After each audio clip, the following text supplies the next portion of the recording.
A paz do Senhor Jesus, meus queridos, estamos aqui nessa noite no nosso primeiro podcast do canal Renovamos. Temos uma presença ilustre, é uma presença que é o nosso líder espiritual e nós vamos fazer um bate-papo. Vai ser rápido, ainda não temos um nome, precisamos de um nome, hein? Vocês que nos assistem, enviem sugestões de nomes aí para a gente poder colocar um nome nesse canal.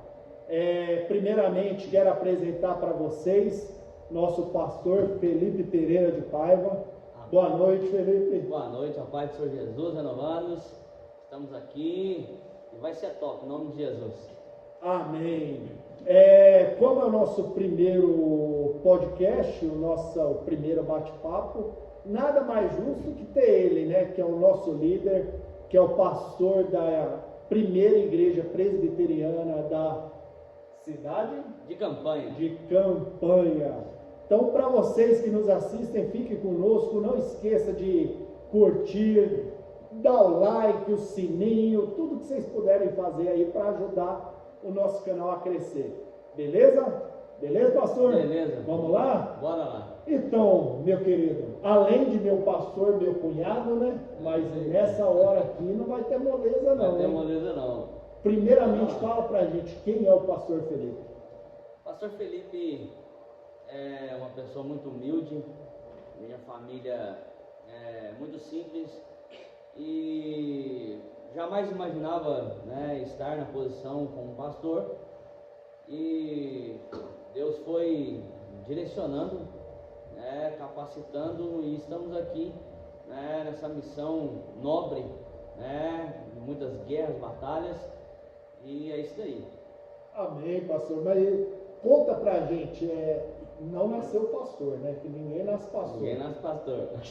Tinha esse desejo de ser pastor, não? Não, nunca almejei o episcopado, nunca almejei, né, nenhum cargo de presbítero, diácono, nunca almejei nenhum cargo dentro da igreja.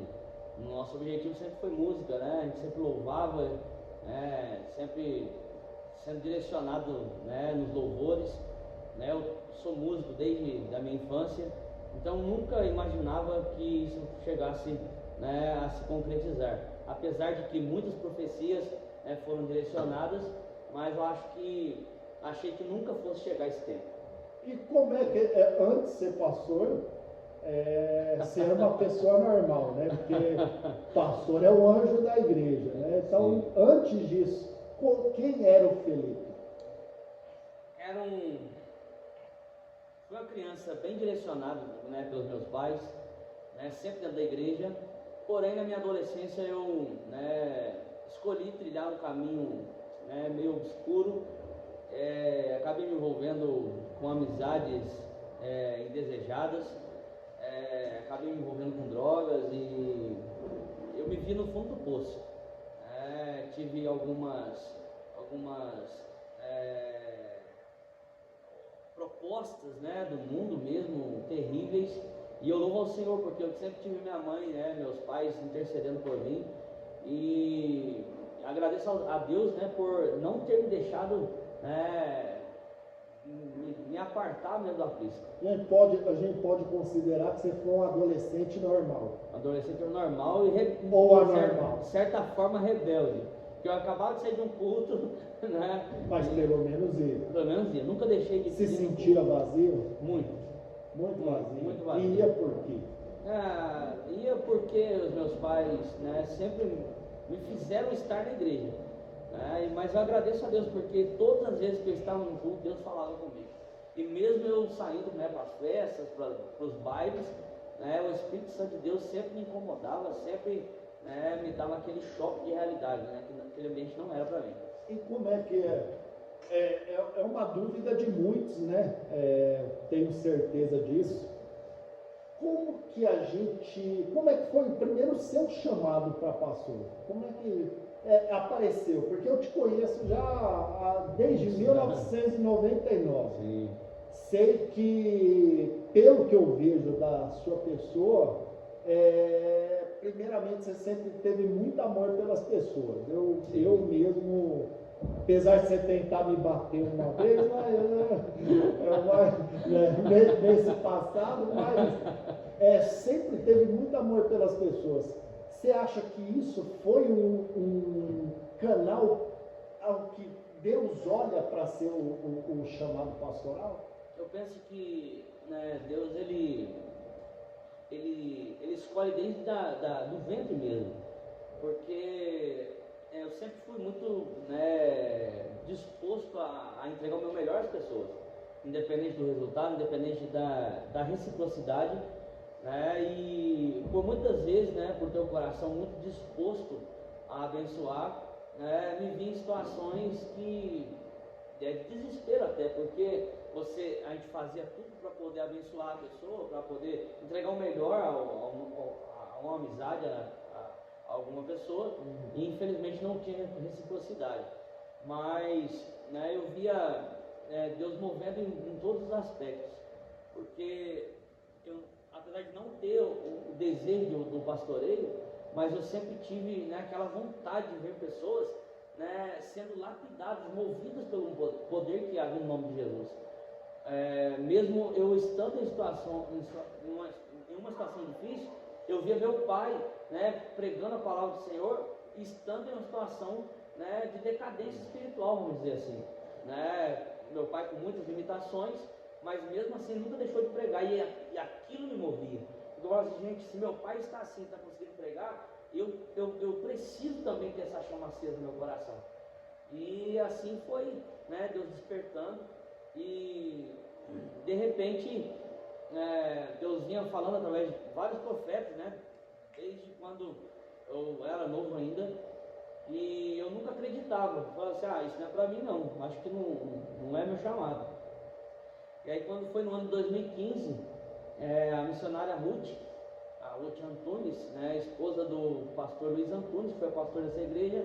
Não, pera aí, você está avançando. Não, então pera aí. Não é como foi, eu queria saber a trajetória. Não, como que a gente pode identificar que a gente tem um chamado pastoral ali para estar à frente do ministério? E eu acho que, acima de tudo, a simplicidade, nunca se achar melhor do que o outro, independente da sua bagagem de estudo.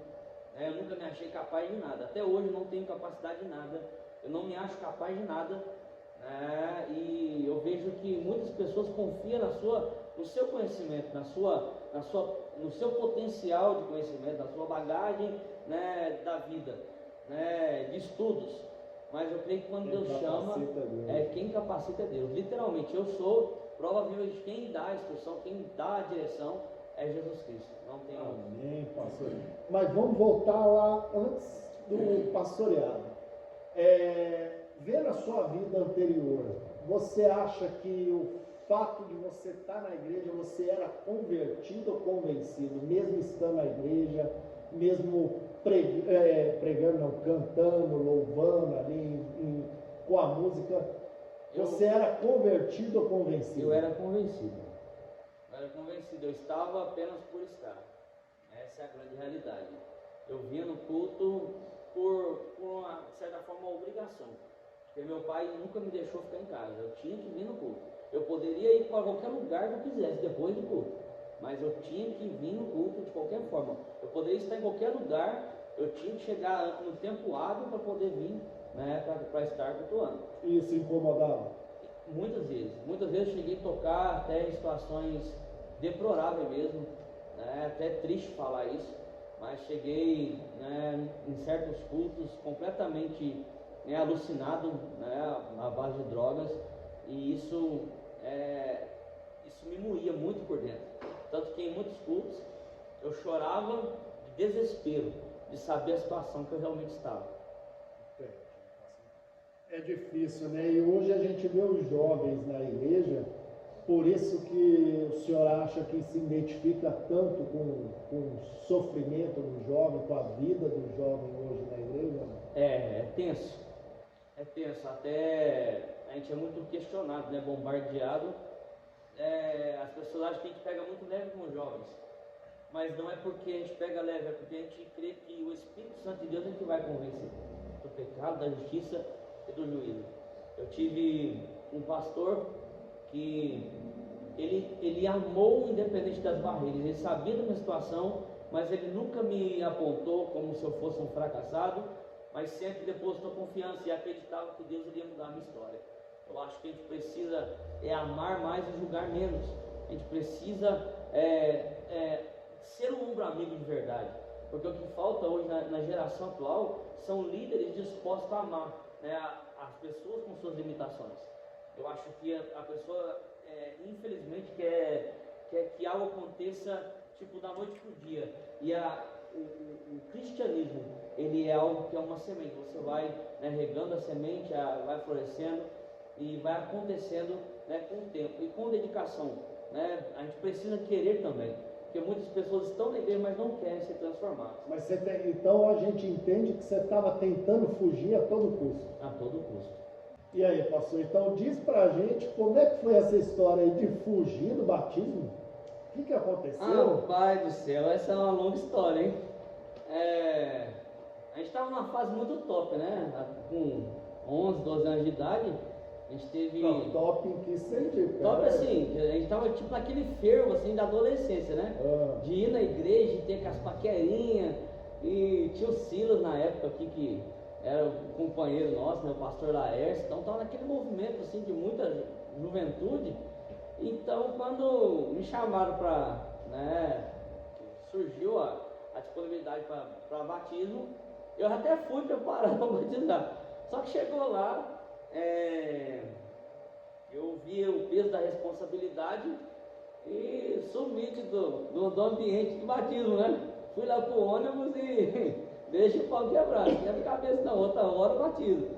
Aí de repente me chega um abençoado do meu cunhado lá, eu pendurando no ônibus, fazendo balancinho no ônibus, igual macaco, que de repente esse cara chega, fala, não, pai, vamos batizar que vai ser bênção. E eu, não, pai, não é hora, não estou preparado, mas acho que não diz respeito a estar preparado, diz respeito a se posicionar. Eu batizei, e depois do batismo eu tive a infelicidade de me afastar da essência, né? Do primeiro amor, da comunhão mesmo com Cristo. Mas aquele ritual do batismo pulsava no coração. Pulsava, porque todas as vezes que eu estava no ambiente eu lembrava, né? Porque eu tinha feito uma promessa diante das pessoas, né? Diante dos pastores que estavam ali, né? Eu tinha me posicionado naquele momento, né? Então realmente foi eu sempre me via, né, com aquele peso nas costas, e foi um divisor mesmo que me incomodava, porque é um peso de responsabilidade. Entendi. E na questão, vamos voltar um pouco para o espiritual. Como o senhor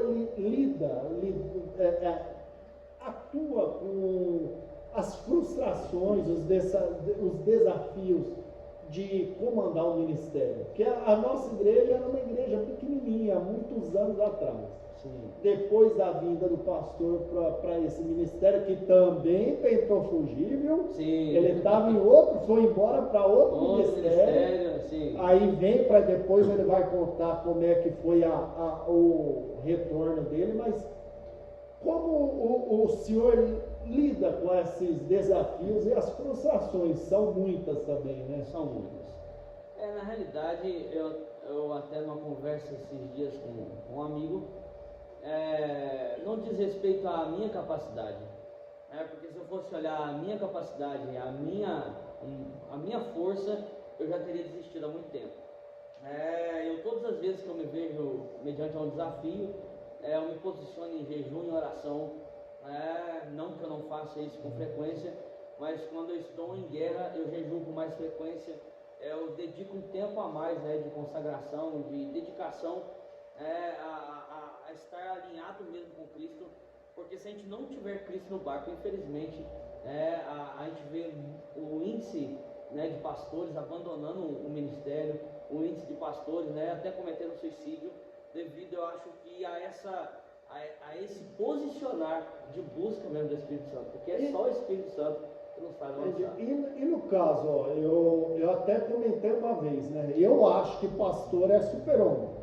Eu acho, é a minha opinião, porque Não, se é um ser humano igual a mim, menorzinho, né? Mas é igual a mim. Mas a minha dúvida será que por isso que as pessoas saem também da igreja, por não jejuar, não orar? Porque a Bíblia fala para a gente orar sem cessar. Sim. Né? Jejum bíblico, 40 dias de jejum. A igreja às vezes diminui, ela é bem volátil, né? A igreja é um organismo vivo. Ela diminui e aumenta por causa disso. Você acha que está faltando isso na igreja? Eu penso que as pessoas se perderam no decorrer do caminho. Infelizmente, a igreja virou um depósito, um fast food, fala, né? As pessoas vêm apenas para buscar uma bênção, para buscar algo que desejam. Infelizmente, a gente depara com a teologia da prosperidade, onde que muitos líderes ministram a respeito, né? Dê uma oferta de 100, você vai ganhar 1000, você vai ter tua casa própria, teu carro do ano. E eu creio que as pessoas que chegam na igreja com essa visão, né, de coisas físicas, materiais, né, infelizmente não vão suportar, né, os momentos de guerra.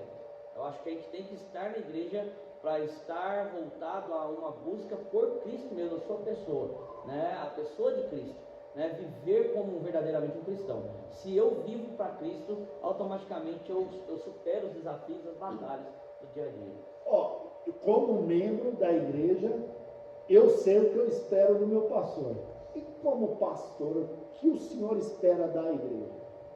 Da nossa igreja, não vamos generalizar, não, apesar que somos muitos, né? Somos milhões hoje mas o que o senhor espera da igreja presbiteriana renovada na campanha? Quando eu assumi o ministério, eu achava que não fosse passar de uma igreja aí de 20, 30 pessoas. A minha fé realmente era pequena. Mas hoje, a chama que queima no meu coração é uma igreja muito potente, uma igreja, né, que vai causar um impacto muito grande na cidade de Campanha. Eu tenho orado para que isso aconteça. Uma igreja que pode, né, impactar até mesmo as cidades circunvizinhas, para que, né, não venha imitar, mas que venham olhar como uma referência mesmo, né, de verdadeiramente um lugar onde o Espírito Santo de Deus habita. E qual que é o seu maior desafio hoje no pastoreio? O maior desafio hoje é ver, infelizmente, a geração de jovens, né, muito inconstantes na presença do Senhor. A gente lamenta porque nós temos, a Bíblia fala que os jovens correrão e não se cansarão. E hoje tem cansaço. E hoje a gente vê uma geração de jovens que só é movida através de movimentos, de eventos. E isso é lamentável porque o que eu vivo hoje na presença do Senhor, eu queria que eles tivessem essa chama queimando. O maior desafio hoje é que essa geração reconheça Cristo como o alvo mesmo, como a essência. Eu acho que não tem como nós avançarmos sem que essa chama do Espírito esteja queimando os corações. E a juventude, ela tem uma grande força na sociedade. Você vê que a nossa igreja é uma igreja muito jovem. Eu até conversava com o meu filho esses dias. A gente foi visitar uma igreja e tinha muito idosos, né? Muitas pessoas mais de idade, e a nossa igreja tem mais jovens. E ele ficou até assustado, falou: nossa, pai, nossa igreja não tem nada de idoso, né? E eu falei assim: realmente. E o desafio também é que muitos jovens não têm a preocupação de ser fiel com os dízimos e ofertas. Não que isso seja algo relevante na igreja, mas a igreja necessita, né, dessa sustentabilidade. Geralmente as pessoas mais de idade são mais fiéis, né, porque já vivenciaram experiências, né, extraordinárias através da fidelidade a Deus. Então, velhinho, venha para a nossa igreja. Nós precisamos adorar de vocês também, viu? Em nome de Jesus. Até porque os velhos, eles são exemplo para os jovens, né? Não tem como um jovem falar: eu quero ser igual àquele que não sabe. Mas o problema também é a debandada dos velhos, né? Sim. E para onde esses estão indo? É uma pergunta até tensa, né? É difícil. Mas vamos lá, pastor. Essa aqui é uma pergunta que enviaram. Eu tenho que fazer. Eita! Qual a sensação de ser um pequeno, grande homem de Deus? Foi Rapaz, pequeno, na hora que a gente terminar aqui, a gente fica de pé. Talvez vocês já estão entendendo aí pela altura, né? Mas qual a sensação de ser um pequeno, grande homem de Deus? rapaz, eu louvo a Deus porque não diz respeito à estatura. Deus chamou Davi, né, era o menor da sua casa, né, e eu vejo hoje, né, até a gente brinca muito a respeito da minha altura. Os irmãos têm muita liberdade, né, para a gente estar nos alegrando junto, né, eles tiram muito sarro de mim, de eu ser baixinho, mas eu me sinto honrado por Cristo, porque não diz respeito à altura, não diz respeito, né, aos centímetros de altura, diz respeito à essência que Deus ministrou no meu coração, o que Deus tem feito no meu interior. Eu acho que, independente da tua posição social, do teu status social, o que mais vale é o que Deus pensa de você. Então, seu personagem bíblico preferido É Davi. Perguntaram também, eu tenho que falar, é Davi, por que será, né? Passou mais uma perguntinha aqui, isso aqui são dos membros da nossa igreja, hein? Vamos lá, ó. Pode bebê reborn participar do ministério infantil? Vamos colocar o bebê reborn. Vamos colocar o bebê reborn tudo pendurado no varal. Bora ficar cegado. Oh, pastor, não faz isso não. Agora vamos pro sério, né? A gente tem que rir também, né? Graças a Deus somos uma igreja,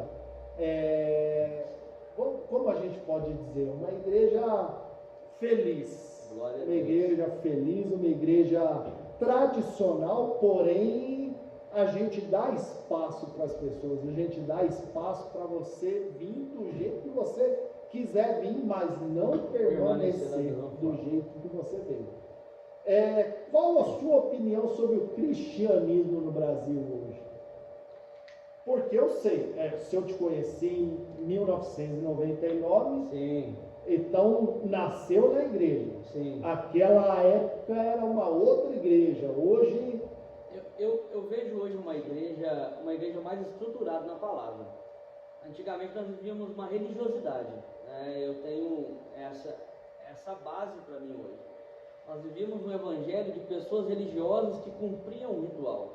Hoje, quem realmente está na igreja, né, com propósito, ele procura se alinhar na vontade permissiva de Cristo.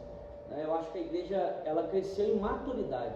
Nós vivíamos um evangelho de pessoas imaturas, né, até a respeito dos dons espirituais, né, nós compartilhamos de muitas situações que não foram positivas, né, as pessoas brincavam muito com o espiritual, vamos dizer assim. Hoje nós estamos, né, crescendo em uma igreja, né, que cremos, né, piamente nos dons espirituais, na manifestação dos dons espirituais, mas nós temos muita maturidade para que isso, né, permaneça no nosso meio. Eu creio que a igreja num todo, ela tem crescido muito em maturidade, apesar de que muitos outros têm se perdido, né, por algumas teologias fracassadas, mas eu creio que devido à internet, né, a facilidade de locomoção de informações, aqueles que realmente querem um comprometimento com Cristo, eles têm, né, se capacitado de uma forma mais consolidada e de mais fácil acesso, né, para transmitir às pessoas que estão, né, sob os seus cuidados. Até uma pergunta que encaixa aí. O senhor acha que a adoração tem sido superficial, emocional e cheia de interesses e não com uma entrega verdadeira? Ou não? Ou esse pensamento está errado? Não, infelizmente, da mesma forma que existe essa maturidade, muitas pessoas ainda estão, né, apegadas no misticismo religioso. Estão, querendo transmitir algo, às vezes, para um irmão do lado da igreja e que, infelizmente, não vive na sua íntegra. É muito comum a gente ver pessoas, né, conjecturando na igreja, né, levantando as mãos, né, fazendo dele como os fariseus faziam no tempo, né? Oravam de pé na sinagoga, né, para mostrar uma espiritualidade, e não diz respeito a uma pessoa espiritual, diz respeito muitas vezes a uma religião. E nós não estamos focados na religião, nós estamos focados numa adoração sincera, uma adoração íntegra. Eu acho que a gente precisa buscar com zelo, né, essa adoração, essa entrega total. O culto não começa na igreja, muitas pessoas ainda não tiveram essa percepção. O culto começa na nossa casa, começa, né, no convívio com os filhos, no convívio com a esposa. Eu acho que a adoração sincera, o verdadeiro avivamento, o verdadeiro sentido de estar em Cristo, é nós compartilharmos de princípios e valores que são inegociáveis. E a sua família apoia 100% o seu ministério? Não só sua família, toda a sua família apoia o seu ministério? Rapaz, é muito bacana isso, né? Eu louvo ao Senhor porque todos da minha família hoje faz parte da igreja, de forma geral. Meus pais, meus irmãos, meus cunhados. Não só cunhado, hein? Meus cunhados, porque o Ico e a Isaura. Entendi. E a gente, né, tem uma unidade muito bacana, um convívio familiar muito top. Até a gente tem orado para que o Senhor Jesus nos cubra, né? Porque infelizmente a gente vê uma geração de pessoas frustradas na família, né? E eu tenho o prazer, né, de ter esse vínculo familiar muito abençoado, né? A minha esposa é meu braço direito, os meus filhos, né, são uma bênção, né? Meu filho hoje, né, tem me alegrado muito, né, de ver o posicionamento dele na busca mesmo por conhecer a Cristo, né, conhecer a palavra, em estudos, em dedicação, em oração. Sempre pego ele em oração em casa, né, clamando ao Senhor. Eu acho que isso é que nos move. Bacana. Muito Mas bacana. agora vamos lá. A gente tem o Felipe e o pastor Felipe, ou os dois é um só? Os dois é um só. Muda nada? Não muda nada. Porque eu sou na igreja, eu sou na rua. Eu sou na igreja, eu sou lá em casa. Eu sou esse cara. O senhor faz piada assim dentro da igreja com os membros? Eu brinco com todo mundo da mesma forma. E o povo não acha ruim? Não acha ruim. Graças a Deus a gente cresceu assim, né? Eu não vesti uma máscara, uma capa para poder estar pastoreando. Porque eu sou, né? Eu sou na íntegra. E como é que faz para separar a vida de pastor da vida do Felipe, esposo da Valquíria, pai da Gabi, do Gabriel? Como é que faz para separar? Porque pastor é o pai da igreja ali, né? Das pessoas ali, entre aspas, né? Mas tem o pastor, o Felipe também, que é pai do Gabriel, da Gabi, esposo da Valquíria. Como é que faz para separar isso? É fácil, é difícil? Qual que é seu método? Eu confesso que, a princípio, eu tinha uma visão que eu tinha que estar na igreja, fazer tudo na igreja, né? A prioridade era a igreja, o templo, né? A casa. E com isso, no início do meu ministério, eu deixei muitas vezes a minha esposa em casa, né? Chorando, passando mal, né? Enferma, e eu vinha para a igreja independente da situação. Hoje eu consigo, né, fazer essa separação porque eu entendi que o ministério diz respeito primeiro à minha casa, né? E hoje eu tenho facilidade, graças a Deus, até porque, né, eu aprendi a priorizar a minha casa, a minha família, né? Eu sou muito assíduo, né, em todos os eventos da igreja, mas eu também, né, compartilho de momentos familiares, né, com excelência, né? Procuro me melhorar todos os dias, é lógico, né? Não sou perfeito, todos os dias, né? Eu busco, né, ser e ter atitudes melhores dentro da minha casa.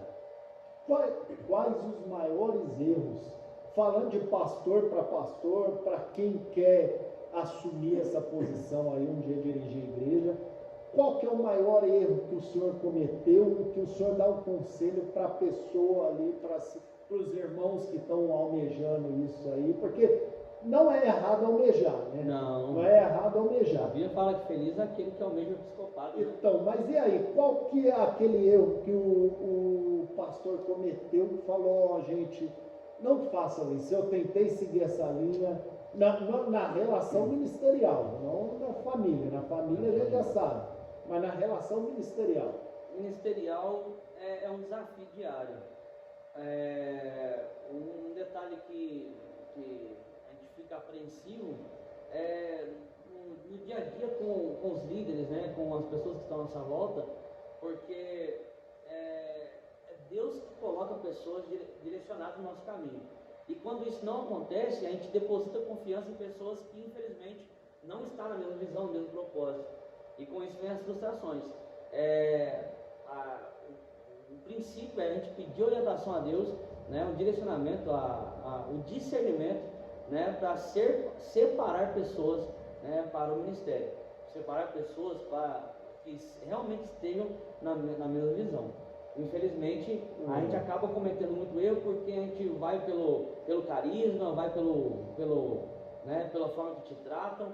E eu acho que um dos maiores erros que eu cometi foi depositar confiança em pessoas que infelizmente não estavam na mesma visão, no mesmo propósito. E a gente vê hoje o pastor Felipe, mas não sabe que além de pastor ele é um ser humano. E teve um momento no monte que você recebeu uma profecia que você estava extremamente abalado. Chegou a pensou em tirar sua própria vida? Como é que foi? Explica pra gente isso aí. Como é que aconteceu? O que era? Pode falar? Você pode falar. Posso falar. Na realidade, algumas pessoas, né, alguns profetas já haviam falado do meu chamado, né, na obra do Senhor, como pastor, como levita, né, da minha missão na obra do Senhor. E a minha esposa, ela não tinha, né, a mesma visão, ela não veio de um berço evangélico, então ela tinha muita dificuldade de estar comigo nos eventos. Tanto que eu chegava na igreja às vezes 5h30 da tarde, ela chegava às 7h29, ela chegava na hora de começar o culto. E uma dessas vezes eu estava no monte orando e infelizmente eu pedi para que Deus tirasse a vida da minha esposa ou que mudasse ela. E a minha oração era muito franca, só que era muito pessoal, eu estava orando em silêncio com Deus.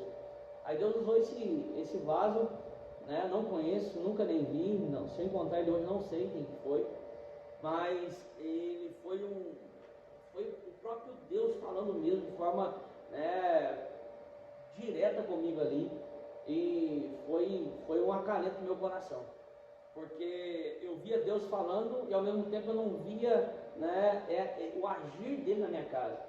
Porque para que o propósito de Deus se cumprisse na minha vida, a minha esposa precisaria ser mudada.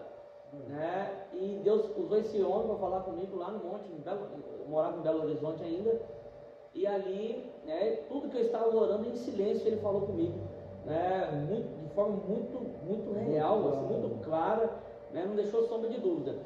E depois desse falar comigo ali no monte, se passaram 5 anos. Depois de 5 anos que a minha esposa veio mudar, né, e tomar a decisão de estar comigo no ministério. Isso quando em 2016, que Deus já vinha falando, né, usando várias pessoas. Quando foi janeiro de 2016, eu lembro como fosse hoje, a gente estava tomando café, ela pegou na minha mão e falou assim: amor, a partir de hoje eu estou com você. Aquilo, eu vou estar passando mal, amor, porque eu não tenho base. Até ontem você não queria nem de jeito nenhum, e hoje você está, né, tomando a decisão, e eu vejo como que Deus é lindo. Se eu tivesse duvidado do que Deus tinha falado ali, talvez não teria se cumprido. E hoje eu vejo, né, a grande mulher de Deus que ela é na minha vida, né, na igreja. Ela é uma pessoa, sabe, que ombra em todas as áreas, em todos os departamentos, né, uma guerreira literalmente, né, que está comigo em todo o tempo, até em algumas situações de decisões na igreja. Até o meu cunhado, o presbítero Igor, falou que era me colocar a par, e foi o maior acerto que eu tive na vida, foi colocar a par de muitas situações que hoje eu vejo, né, como uma intercessora, uma mulher de Deus que tem ombrado com a gente aí. Amém, graças a Deus. Então a gente pode dizer que a tua família, a base do Felipe Pereira de Paiva, é a minha família. É a tua família? É a minha família. E a sua base na igreja? Qual que é a tua base aqui na igreja? Minha base na igreja são os obreiros, né? Nada disso aconteceria, né, se Deus não tivesse colocado pessoas, né, direcionadas com a gente aqui, né, os presbíteros, os diáconos, né, os departamentos, né, a liderança da mídia, né, todos os setores, né, infantil, Ministério Infantil, Ministério de Jovens, né, os departamentos das irmãs, enfim, né, há uma equipe, né, na nossa retaguarda, né, pessoas intercedendo, e eu acho que o sucesso de todo o ministério são essas pessoas que estão, né, na linha de frente com a gente aí. Não é apenas o pastor Felipe, né, são os obreiros de modo geral que faz com que a obra avance. E dentre esses ministérios aí, qual que te dá mais trabalho? Começa com ele? O departamento das mulheres é que dá mais trabalho. Porque eu tô sabendo que é um tal departamento da mídia que te persegue aí, é verdade?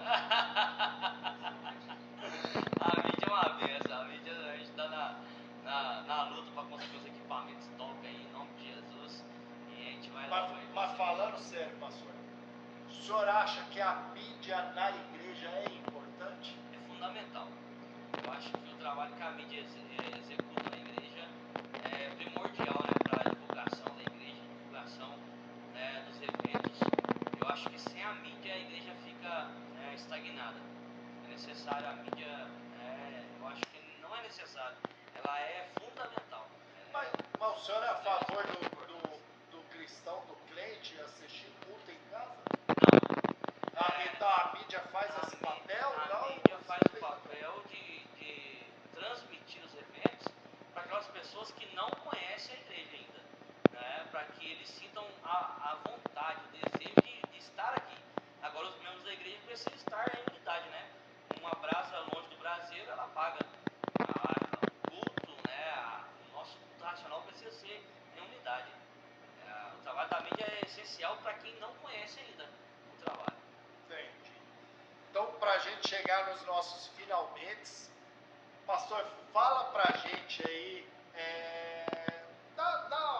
expressa o teu sentimento, o que você pensa, o que você deseja da igreja, deseja não só da nossa igreja, mas também do nosso ministério, que eu faço questão porque eu acho que a gente, quando a gente é no ministério, a gente tem que vestir a camisa no ministério. É lógico que ministério não salva ninguém. Não. Mas também você está no ministério sem honrar esse ministério é errado. Sim.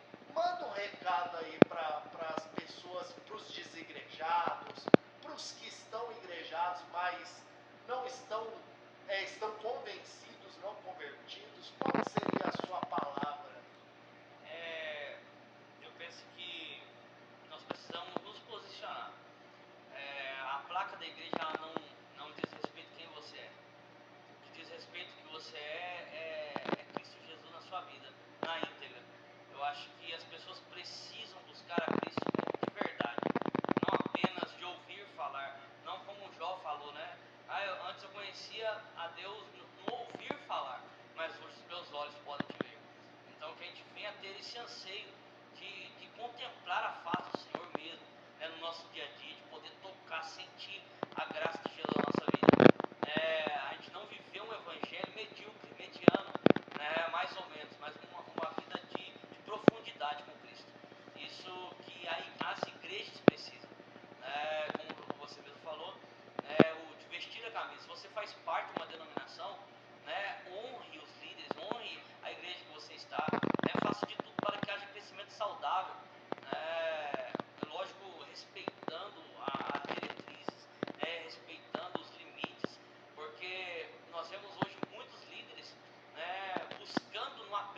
aqui, né? O tempo se passa, os nossos coordenadores estão bravos olhando pra gente, porque Corta pra mim. tempo, pedindo para cortar. Então eu queria agradecer a todos vocês, eu juntamente com o pastor Felipe, queremos agradecer, Deus né, pastor? abençoe em nome de Jesus. A todos que nos assistiram, não esqueçam, curtam o nosso canal aí e lembrem-se, o nome desse podcast vai ser dado por vocês. Então, quanto mais nome vier aí, mais possibilidades a gente tem. Então, agradecemos. Deus Muito abençoe. obrigado, Deus abençoe e fiquem com Deus em nome de Jesus.